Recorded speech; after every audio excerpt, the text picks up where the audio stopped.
Okay, well, I guess we'll go ahead and get started. It's supposed to start at 1:30, right? So, thanks for taking the time out of your back camp to come listen to me talk. I appreciate it. And my name is Carson Black. I'm a Drupal developer at the University of California, Davis. In 2011, the people of Syria began a revolt against the long-standing tyrannical government that was in their country and still is. And perhaps you've heard of the term Arab Spring.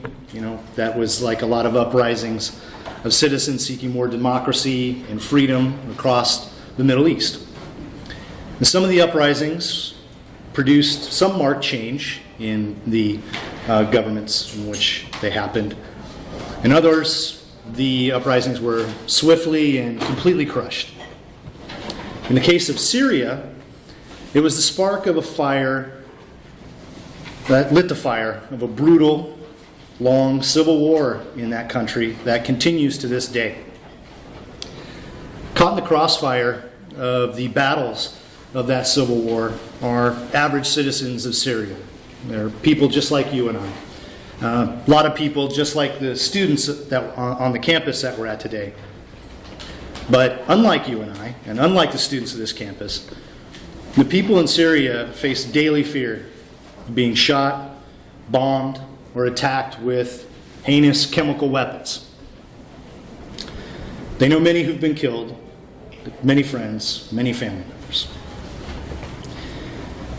Millions of people from Syria have been forced to flee the country into neighboring countries to seek refuge. As a refugee in a foreign country, you're not necessarily free. You've escaped that immediate danger that you were once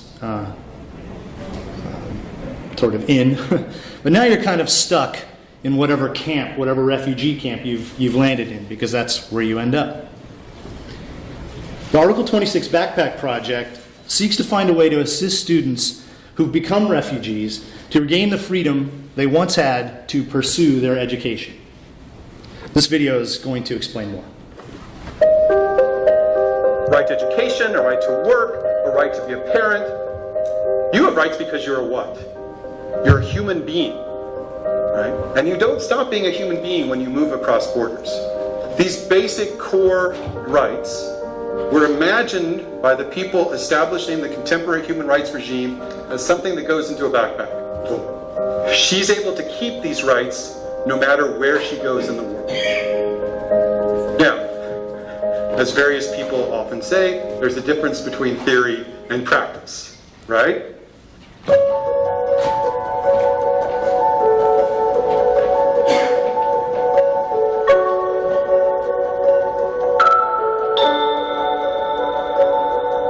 Syrian, you have nothing, you have no rights, you have no life.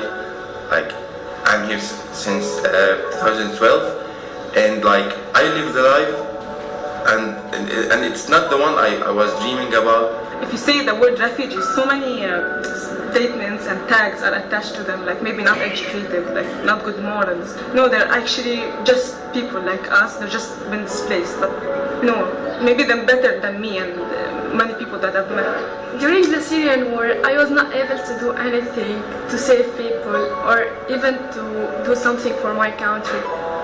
Education is the key. For refugees, many of whom have lost a great deal of their material lives, education is a kind of movable capital that they can continue to develop, that they can hold on to, and then it can go with them.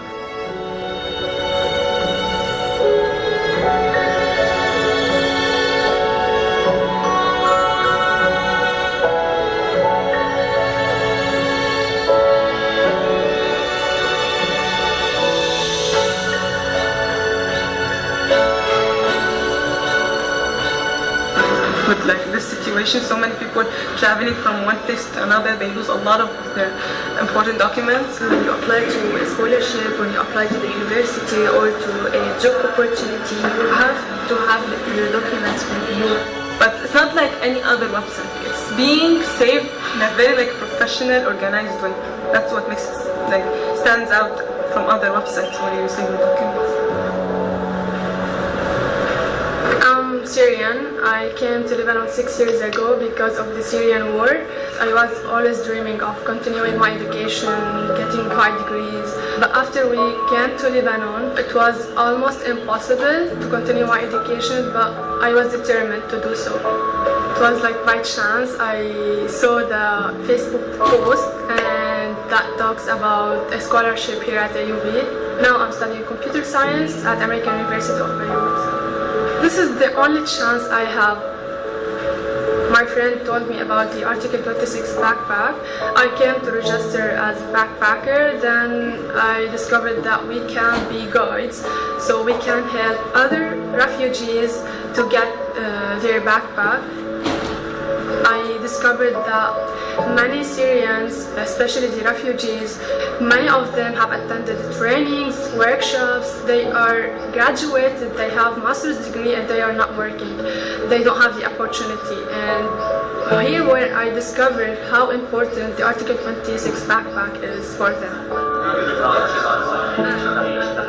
I think it's giving the chance for those people, for them, to like erase the stigma, because maybe I can't do it, backpack cannot do it, but when we give those people a chance in order to pursue what they've started, you know, maybe their academic achievements or career or whatever, you're enabling them to erase that stigma.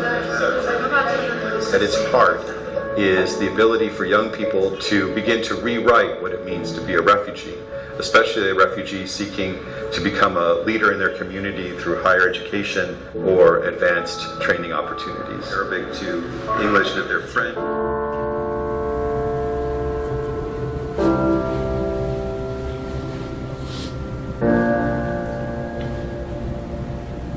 We offer them employments based on our network.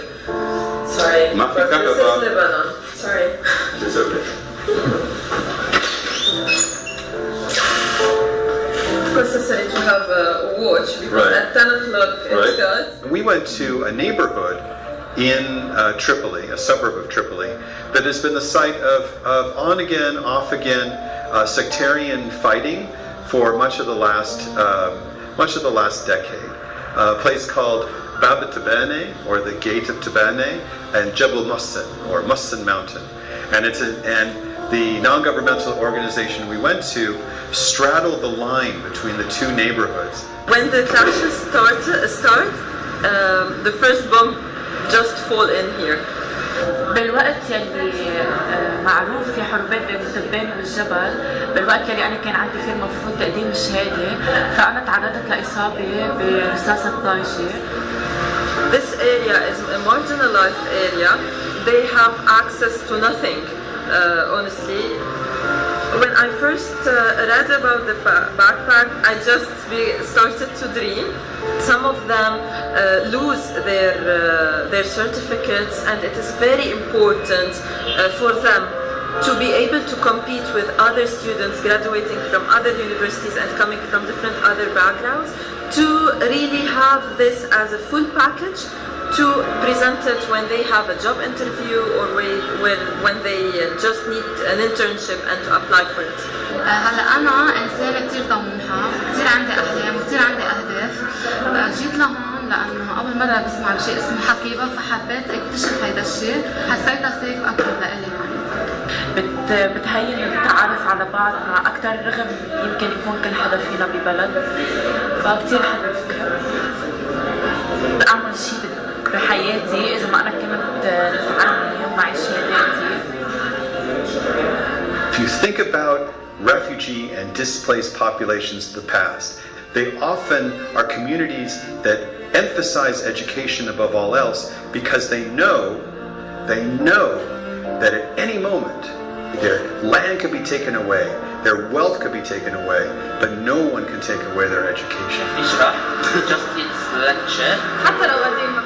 Education is the key for building Syria again, and this is the only thing that we can do as Syrians. The only thing I have to do right now is to improve myself, to work hard, to build up my skills and be positive, because if I'm negative, I will fail.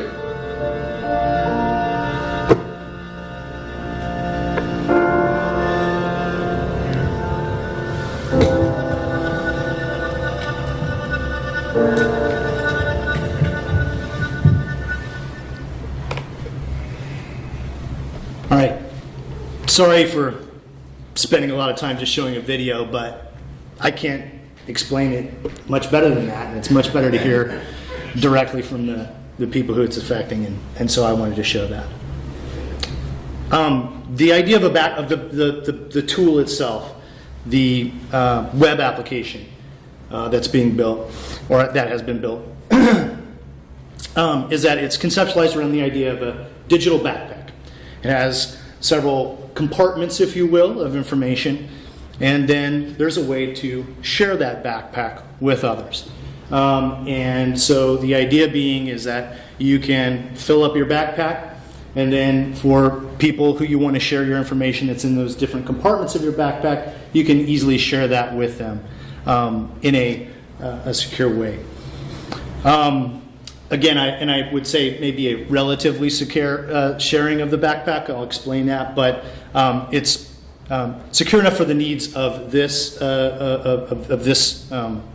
use case.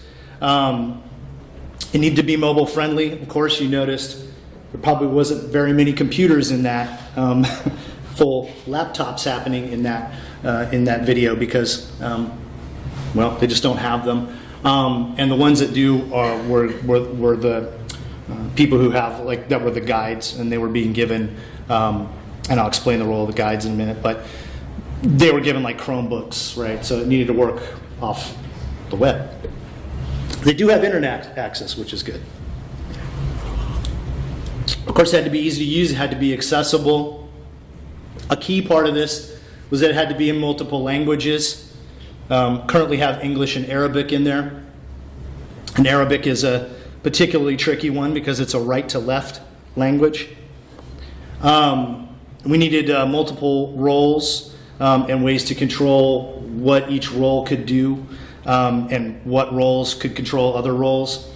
So we have roles like admins, sort of more site administrator type folks, guides, backpackers, who are the people who are actually doing the creating their backpacks and sharing them, and then anonymous users are actually important in this because it's anonymous users who receive the backpacks, the shared backpacks, and so we had to do some special stuff to make that happen. And then we also needed, and still need, the ability to handle some workflows around credential evaluation, because that's the sort of next big step of this, is that there's a third party that will be able to evaluate the credentials that are contained in these backpacks and can certify that what's been recreated, because again, we're talking about a situation where your transcript may be something you wrote out on a piece of paper and you took a picture of with your phone, and you just tried to recreate it that way. But there's a third party who can actually evaluate that for its accuracy, and can certify that what would be written there is true. So let's take a little demo. I'll take you through just kind of how it works. There, we just landed on the home page. I'm a backpacker here. I'm going to log in. I'll show you what it looks like first when there's nothing in it. Or I think I may have one little thing in here. But you can see it's easily switchable between the two languages. Google tries to translate for me. Don't trust them. And so you can see how it easily switches between the two languages as far as it's right to left. We kept that design very simple on purpose for that reason. And then generally the rest of it is this. This is like a profile. So this is your backpack profile that we did there. It's just a form. It's like, filling out a Facebook profile or something, but less scary. There's a portfolio. They're working with the backpackers to create a little sort of an intro video for them, so that they have a video that they can share with people, where they are currently with stuff, CVs, creative works, letters of recommendation, a lot of files there that we manage there. And then there's an education compartment here. And so this is where you can add the various places where you've gone to school and the documentation around that. And then there's the shared backpacks piece. So I'll take you through one that's kind of been filled out. So you can kind of see what it looks like when there's a little more information here. So you can see here we've got, a picture and stuff. That's where you would go in to edit that. The portfolio here, you can see I've got a video up there. There's the various files. So you can see what you've got as far as your portfolios filled out. Here's the education information that's there that can be uploaded. And then here's where you would do the shared backpack. So this is how you create a new shared backpack. And this is where you're going to select what items go into a particular backpack and who you're going to share it with. So you can add multiple reviewer emails there. So it'll go to each one of those people.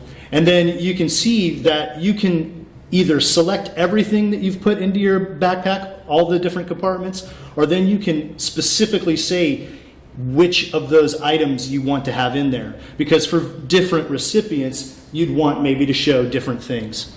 And so this is the selection of that.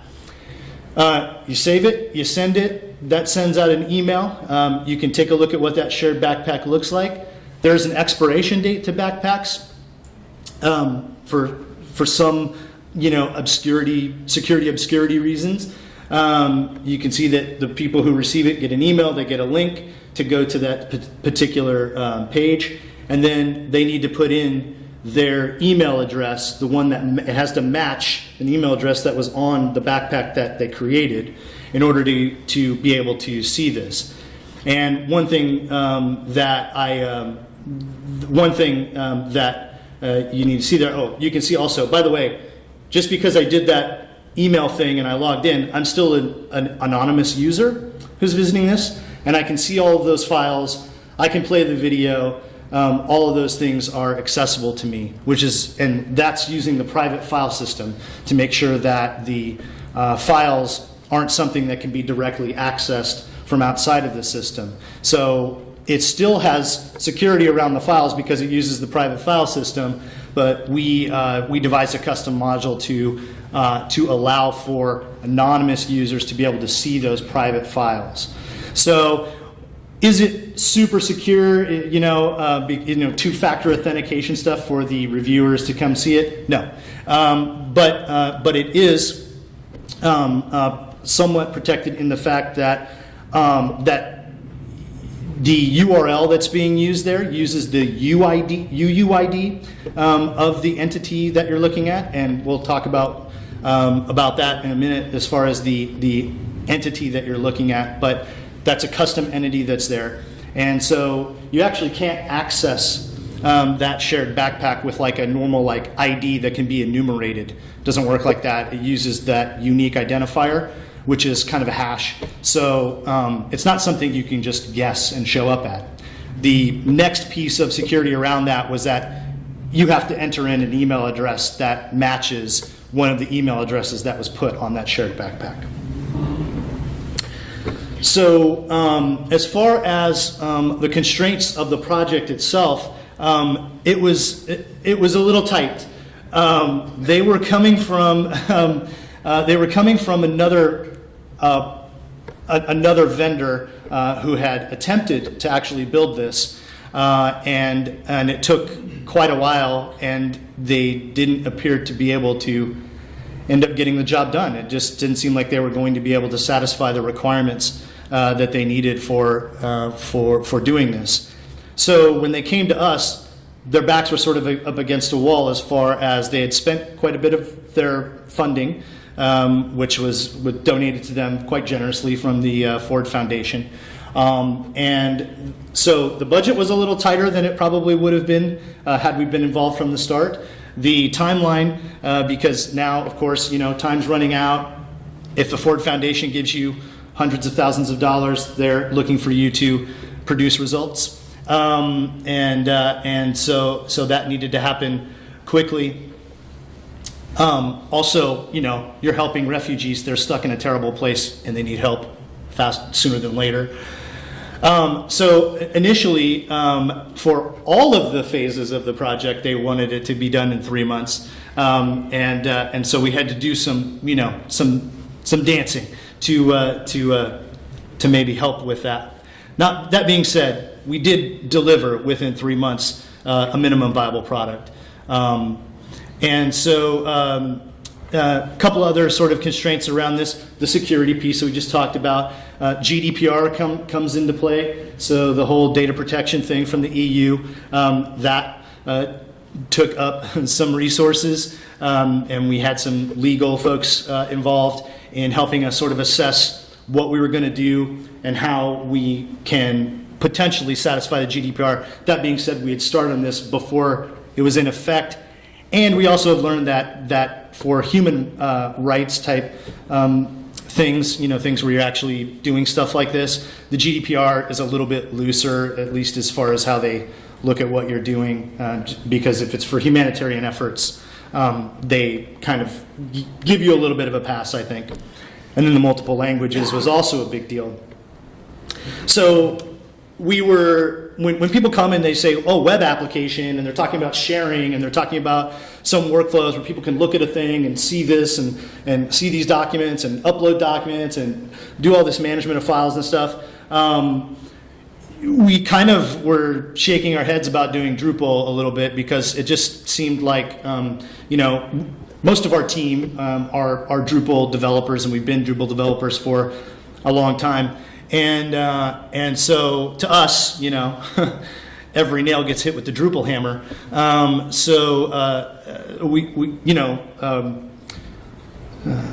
It was weird, but we ended up kind of just making the case to ourselves, especially with Drupal 8, because it had all this great stuff built right in core. Multilingual, a good entity API, although you still want to install the entity module. jQuery's in there, which it's always been there. Very easy theming, an easy way to get themes done quickly. Highly extensible. Being able to do plugins and services and extend the core code more easily than you could in the past, at least in a very customized way like this. That piece was very important in making the decision here, and we knew we could get a lot of the extra stuff that we needed from the contrib space, and it ended up we didn't really need all that much from the contrib space. We used a module called Me Redirect. I don't know if you've ever heard of that one, but basically it makes it easier for you to perform redirects to user pages. So user pages want like the user ID in the middle of it. It's like user / whatever your user ID is / edit. And so trying to get to those places and trying to intercept on a redirect what the user, it's actually way harder than you think it is. So this me redirect thing makes it so you can go to just like /me, and it's like it goes to my user stuff. So it works out really well. It's kind of a neat little module. You should check that out. The profile module was, of course, a big deal. What you were seeing there were 3 custom profiles. So profile gives you a special entity called a profile, and you can make profile types out of those. So you create your own little bundles out of that. And so we have 3 different profile types there. Role assign was a big deal, so that we could control who could make somebody a guide versus a site administrator, all that kind of stuff. So that role assign module came in very handy and saved us loads of time. Having to do that on our own would have been very difficult. Same thing with user protect. And of course, things like video embed field are out there, so it just makes it, install a module and you can embed videos. Custom modules. So this is the where the real work went.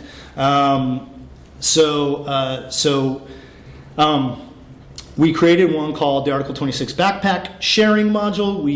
One called the Compliance module, one called Profile, and one called Redirect. The sharing module, this is what is sort of the heart of the whole system. It creates 2 custom entities. They're fairly simplistic entities, actually, but the share entity, that's what represents the actual shared backpack piece.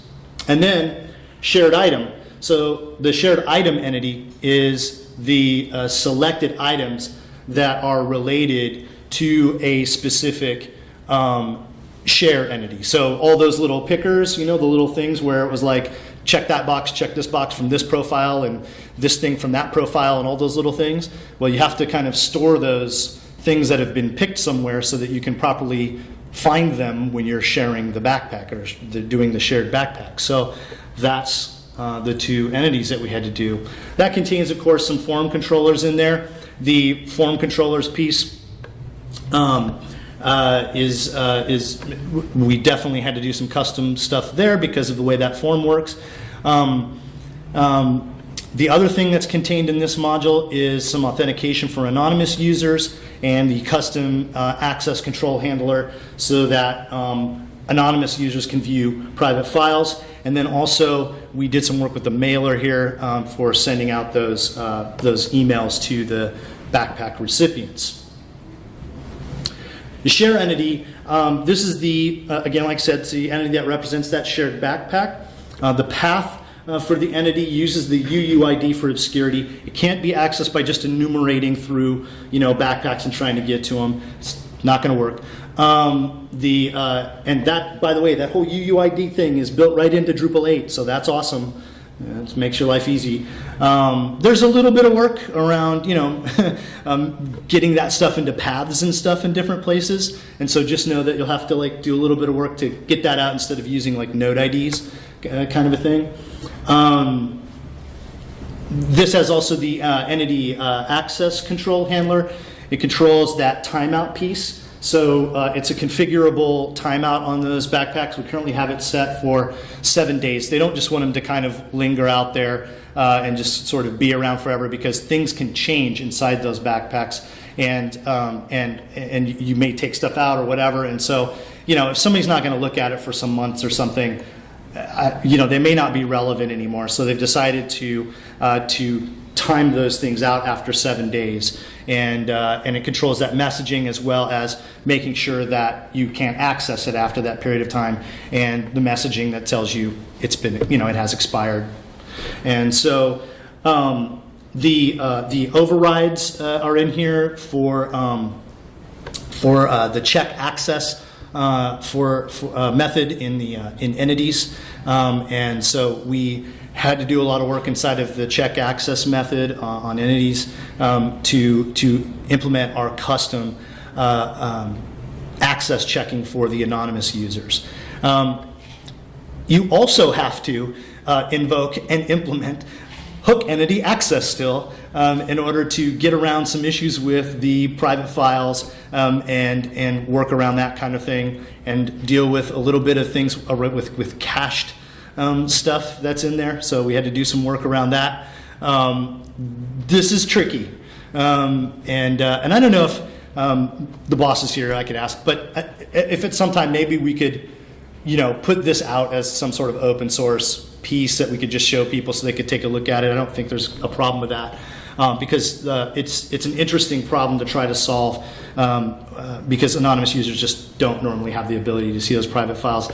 And you don't want to poke too much of a hole in these access checks and private file showing stuff, right? I mean, you want to still maintain some, semblance of security there, and so poking holes is very scary, but it works. And if you're not an authenticated anonymous user, you actually can't get to these files. So it works awesome. So that's great.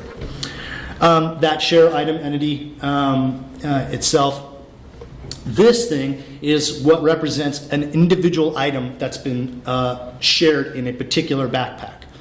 So it's pretty simple. It just has these fields that we store for profile, the particular profile identification, which one it is, the field name that's in there, the unique identifier of that particular piece of content, and if it's a file ID, if it's a file, the file ID that's in there, along with whatever the related share entity ID is. And so you have to do, the file ID works a little differently, than just a regular field. You can't just reference the field ID to get to what you really want. So that's why we had the file ID in there as well. There's a custom item selection class that we created that injects the fields for the various profile entities. So on that form where you're selecting all of those various items to be put into your shared backpack, to make that form happen, you need a way to like take all the different things that are in or all the various profiles and display what's in there for that particular person's profile into that form. And so that's not just a simple make a field happen. That doesn't work like that. You have to do some fancy stuff that injects those items into that form and makes that happen. So that's where that class is. And then we did some custom handling there for storing those selected items, of course, because this has got its own sort of table, and then viewing on the related, getting the display to work right on the related and shared backpacks. Also some, funky stuff there too, because you've got the ability to be able to say, I just want to show everything that's in this profile. So if you picked your education profile and you just show all my education, versus the checkbox that doesn't show everything for that, but just picks the one piece of education information. So all those little checkbox controlling things, that stuff is there.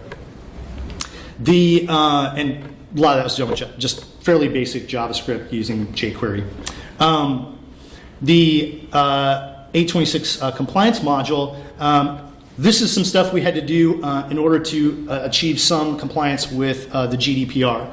So there is kind of a bug in Drupal 8 you should know about that, and it's especially a problem when you have multilingual stuff going on, where temporary files, there was like some problem with deleting temporary files and stuff, and the core developers kind of decided, well, we can mark them temp, but we actually won't ever delete them.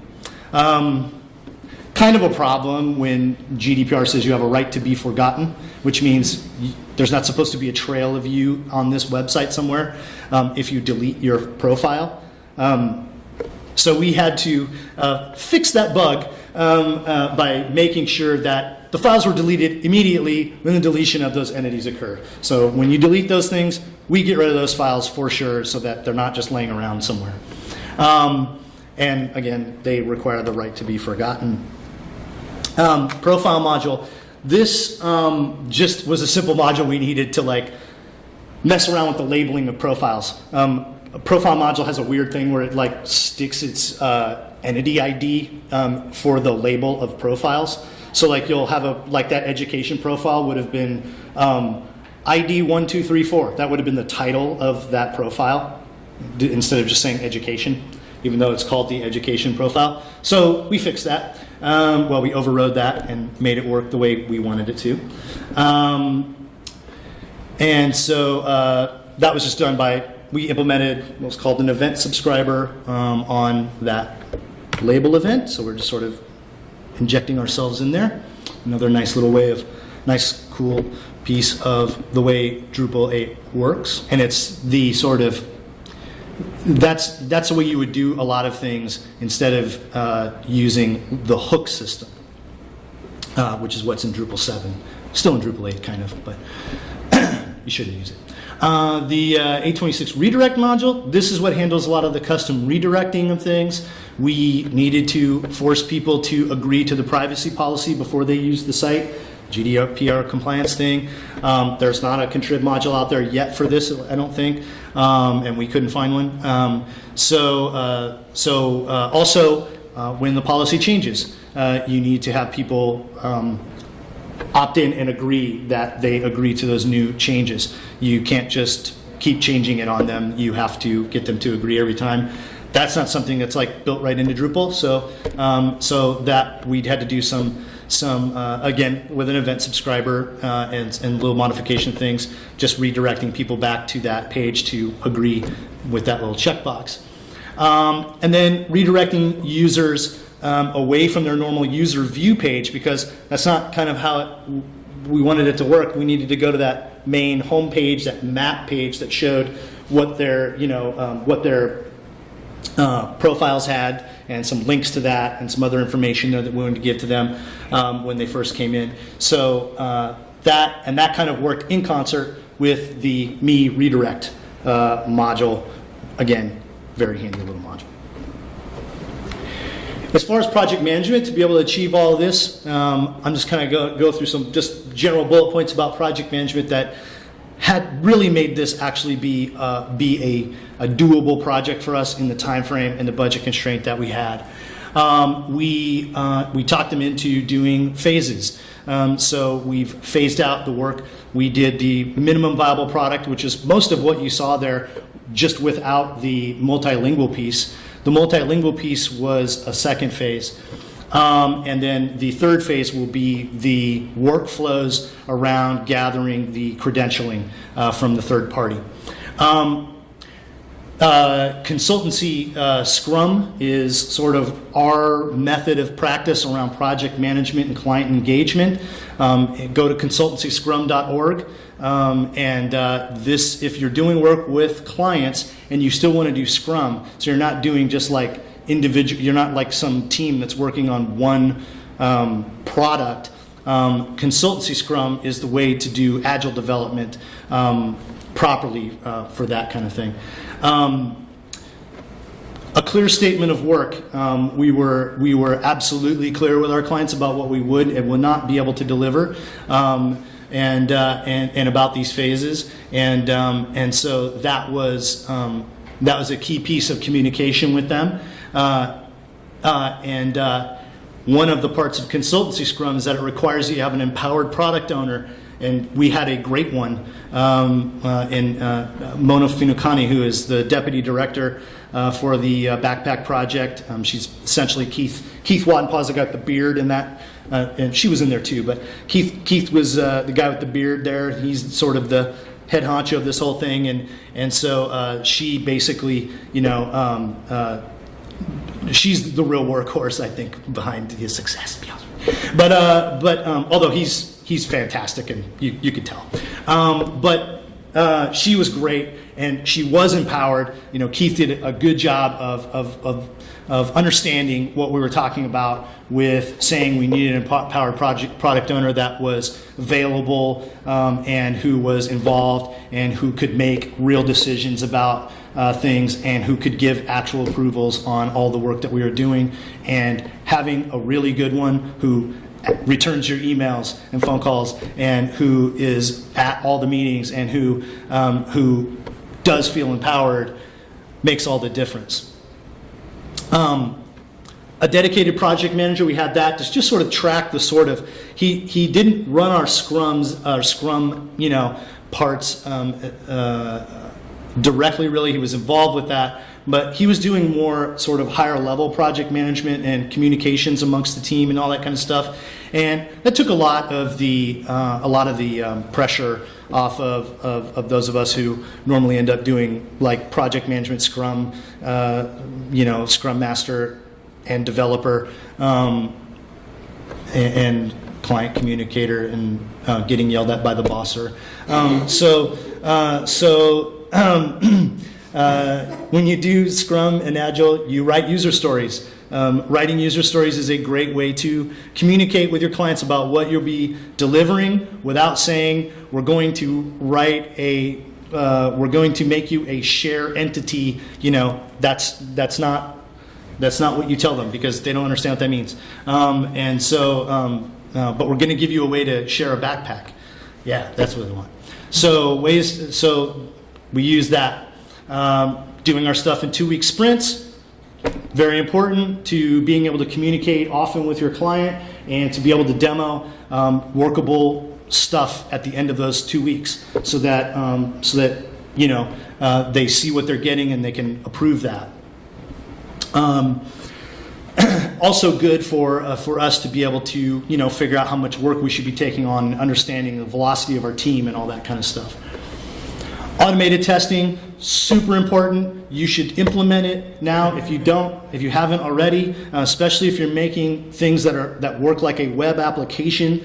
That it's important that it doesn't break, or that you don't break something by the change you made. And so we use both BHAT tests for the functional testing of anything that was an important piece, which is almost all of it, as far as how it functions. And then on those custom modules, we used PHP unit testing for doing tests on our classes and stuff.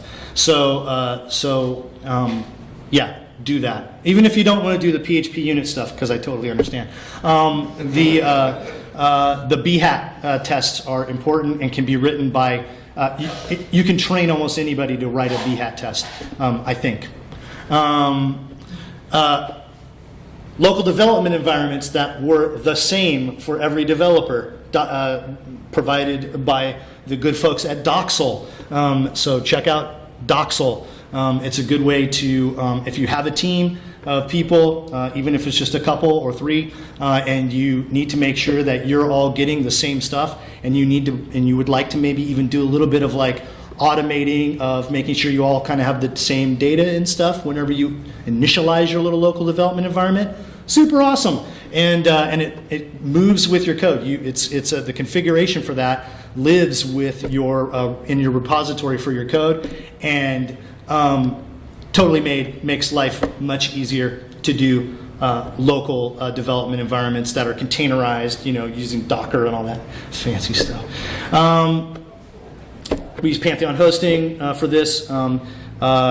Having a dev test in live, great thing. And then we also heavily relied on the multi-dev side of things, and even did a little bit of funky stuff, which I'm not sure if I really think it was a great idea in the end, but when we were doing the other phase and wanted to be able to do hot fixes but still be able to like show stuff that was happening with multilingual stuff, tried to sort of trick multi-dev into not working multi-dev-ishly exactly, so that like you could have some multi-dev sites that were the recipients of the work we were doing on the current phase, and the other multi-dev sites were outputting that. So a little bit of trickery with Circle CI.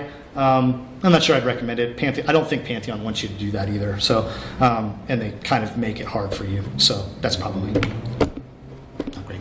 People, very important to the whole process. Absolutely important. Probably the most important part. Key thing for us was to identify where the client flexibility existed. When you have these tight time frames, you're going to sit down in front of them in a meeting where the boss has told us you may not fail on this because it's a little high profile. Then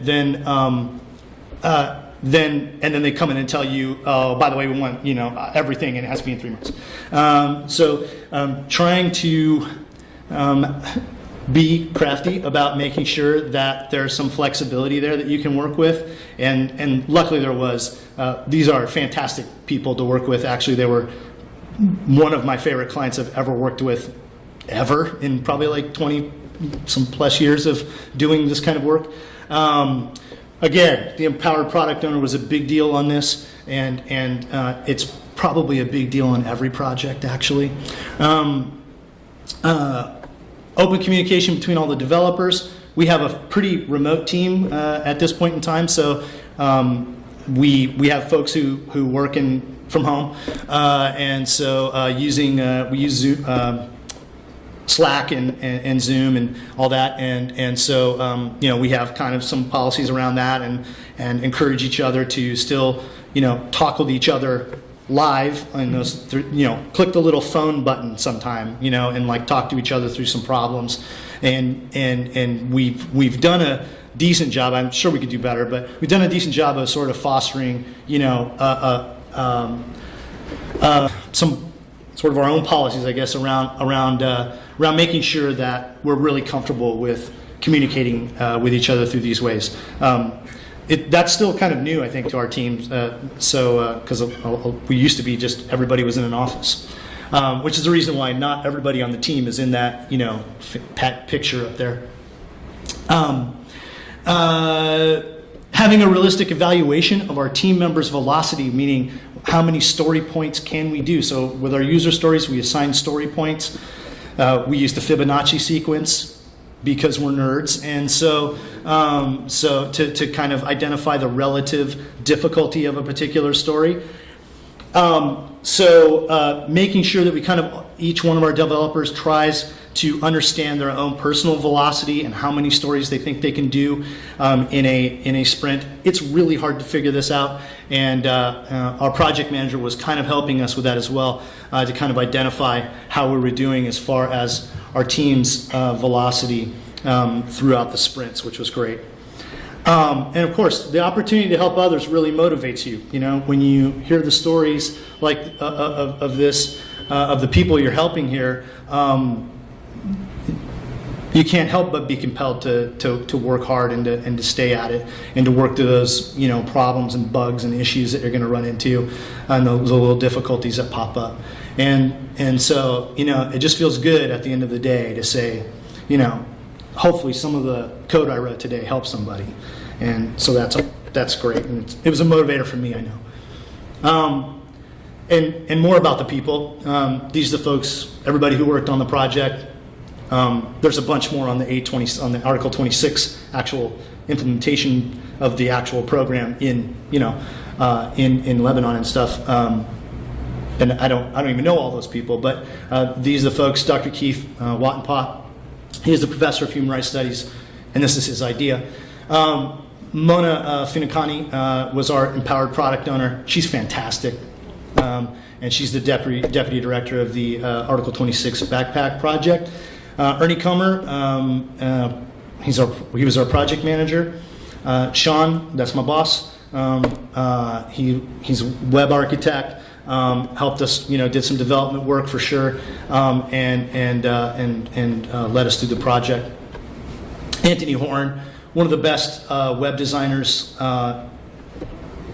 That's it, one of the best web designers, and a developer as well. He's a good developer. I don't mean to denigrate his development skills, but his designing, this guy's a beast. Anyway, another beast is the guy with the beastie-looking face, Mark. He is a fantastic developer. Both of these guys are crawling around here somewhere. If you see them, go up and talk to them. They're super great dudes. Jerome Post, another great developer on our team. He likes to ride bikes, so he wears a helmet. And then me. The outcomes. Currently, there are hundreds of backpackers who are sharing backpacks currently, right now. And it's working. We're getting some international attention from a lot of media outlets. There's a very big story coming out in a very national newspaper next week. 2 weeks. We were on time. We were on budget. Yay! So you don't often get to claim that, you know. For the future of this project, the next part is the piece, you know, that's called the compass part of the backpack, and the compass is the third-party credential evaluation piece that's being done by this group called the AACRAO, and the reason why they go by that acronym is because it's the American Association of Collegiate Registrars and Admissions Officers. And so what they have, which is really cool, is they have like a cloud-based pool of international credential evaluators who can assist in looking at these documents and stuff and helping them reconstruct these academic documents. And so that's going to be a really, really super cool piece of this. And so we're working on that. You know, developers get really, you know, like security all the time, and so we're always like trying to think of maybe is there something we could do better here or there, you know, things like that. I was at a thing about encryption this morning, which was interesting. So there's some things that, you know, I think we could probably improve there, but I don't think it's all that bad the way it works, and I really don't think there's really not any danger in what we've implemented at this point, you know. So it works. That's a URL to this website I keep talking about. It's called Article 26 Backpack, .ucdavis.edu. And thank you very much, and I'll take some questions. Yes? In regards to the anonymous users, What made you want to create a hybrid anonymous versus just creating a one more sub, A role. Yeah. underneath that was, and keeping anonymous purely anonymous? Because you have to have an account. So I guess it didn't list that. Well, easy to use is one of those requirements there, right? Mm-hmm. Which means, hey, if I send you a backpack, I don't want it to be like, oh, I sent you a backpack. Now I'm going to punish you by having to go log in and then check your emails and then go find your email thing. Oh no, wait in your spam box and then go, get your thing and then sign up for this website that why are you signing up for a website? You just want to look at this thing this person sent you. Right, and but we still needed something to kind of protect that shared document. So you can't do that with a role. You're not going to be able to assign a role without taking a person through user registration. It just doesn't work like that on Drupal. So that's the knock on Drupal, right? Is that there is a couple missing pieces there around this kind of stuff. But that's why we had to do the anonymous thing where you just enter your email address in. So that's why we had to do it that way. And that was a very important part of it. So it had to work like that. There wasn't really another way around that. Cool. Thanks, folks. Appreciate it. Thank you, Carson. Seems like a really amazing project. Cool. Thank you. Appreciate that.